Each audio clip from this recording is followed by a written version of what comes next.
হে WhatsApps নিজের পচা মার্কা মুখটা নিয়ে তাদেরকে গুড মর্নিং। এটা হচ্ছে আমার ব্রাশ, অনেক পুরোনো ব্রাশ, প্রায় 3-4 বছর পুরোনো। আমি এটা দিয়ে ঘষি দাঁত।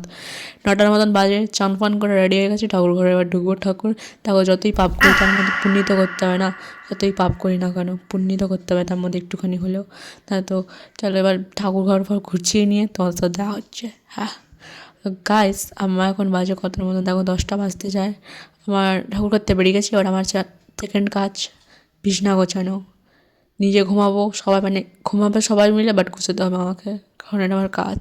এটা না করলে আমার মা আমাকে জ্যান্ত রাখবে না, আর আমি মরতে চাই না আমার মায়ের হাতে। চলো বিছনাটা গোছাতে মানে আমার বিছনা গোছাতে করে করে এত বছরের আমার এক্সপিরিয়েন্স, আমার সেকেন্ডের কাজ, হাতের কাজ সেকেন্ডের মধ্যে আমার হয়ে যাবে। এখানে একটু বসে বসে ফাও কাজ করছিলাম, দেখে নাও। এখানে আমার মা আর আমার জগৎজননী ভাই বসে আছে, আর কোনো কাজ ছিল না তাও। আর আমি ওখানে বসে বসে ঘুরে দেখছিলাম, টাইম পাস হচ্ছিল না, তাই না? আমার দেখো মুখটা দেখেই মনে হয় না ঘুরে যাবে।